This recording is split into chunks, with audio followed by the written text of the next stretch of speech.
tell me your name. My name is Genevieve Policano. Okay, Miss Genevieve, what am I looking at? A doll that I I'm gonna give you sculpted. All right, a doll that I sculpted about 28. All right, put Oh, that I'm up a little sorry. higher. There we go. About 28 years ago. Okay, so she sculpted this about 28 years ago. Yes. And my background, I'm a girl from Brooklyn. So I was fortunate to have two great school teachers that told my mother that I really should go to an art school. And my mother listened to me and sent me to art school, which I had to travel an hour or two and an hour back. But it was, a great, all right, it was a great 4 years. I had the best time, met so many different people, all different races, nationalities, religions. And to me, it was such a learning experience besides doing art. And I was fortunate enough to take up dress designing. Then I went to FIT. But in your last semester in FIT, you worked 5 weeks and you went to school 5 weeks. And that's when I knew I couldn't really work in the industry. That was not for me. But I also got married very young. And but sewing and other things came into play. And it wasn't until years later when I moved to Glen Rock, and I did many things along the way. I think Sarah has a plaque that I made her in first grade. She went to school with my daughter. And that's what I did. But I went from carving to folk art, painted on furniture, and designing kitchens. And that's when I stumbled on doing dolls. There was a woman in town that did porcelain dolls. But this gentleman was coming in from Oregon and he was going to give a 2-day seminar. And he had one video on this clay from Germany. And I said, I'll buy that video. And that's what started a whole different career. I opened a shop and I sold them for 7 years. And the thing I used to be amazed at, anybody that came in the shop never said, could you do better? They would say, can I pay you on time? But it was, so everything came into play. The dress designing, the body, and you don't know what you're gonna do later in life, but I didn't start it until I was about 55.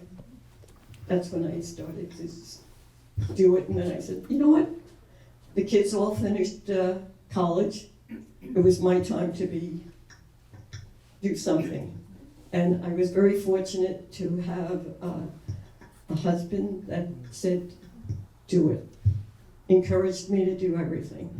And that's why I've gotten to this point. But I was there for 7 years.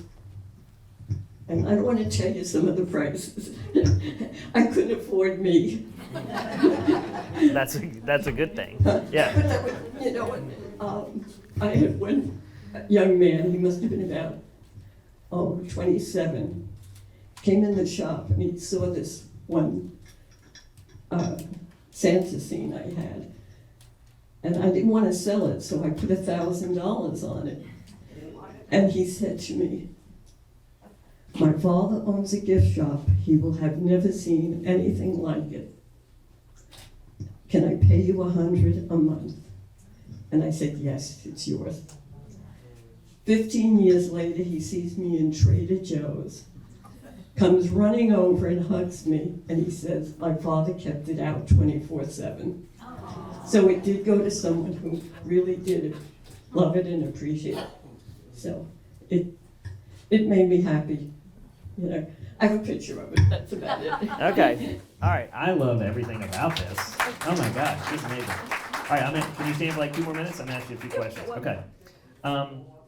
What advice would you give people that are thinking about doing something new in their life? Oh, you're never too old to do something new. And it's good because it keeps your mind going. That's just like 20 years ago. And a grandson that was born, and he was born with cancer. And it was rough childhood. But I enjoyed working with the clay so much, so I got him started. And we would do things for fundraisers, and little miniatures. So I said, you know what?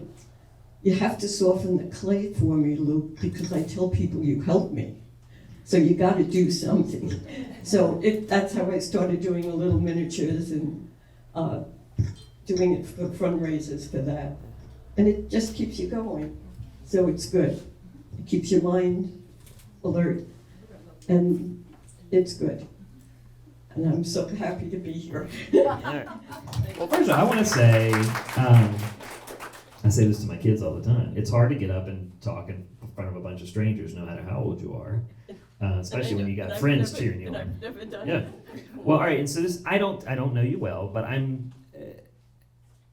it is what I've learned in my life helping. I get to work with people over 75 like every day. I got a really cool job, and I hear these incredible stories. And what I've really learned is we're great at telling people what we're proud about for the other person. We're awful at telling ourselves what we're proud about ourselves.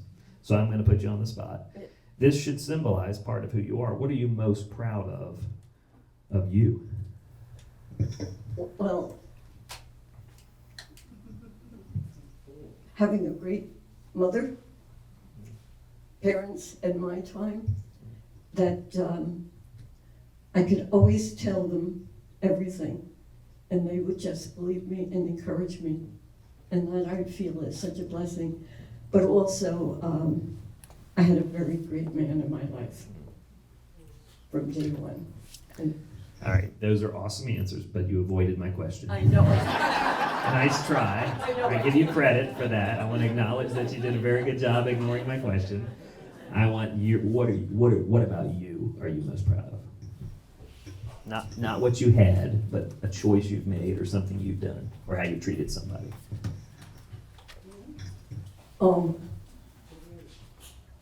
Well, besides doing dolls, I always do a lot of cooking. And what I was able to do is help friends out. That's what makes me proud. I had a friend that had Lou Gehrig's disease, and his wife took such good care of him. I cooked for them at least 3 times a week. And if I went away, I froze food and would give it to them. And that's the way I felt.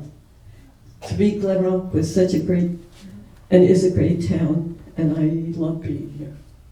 I love it. Did she answer the question well? All right. All right, I go back. Thank you. That was wonderful.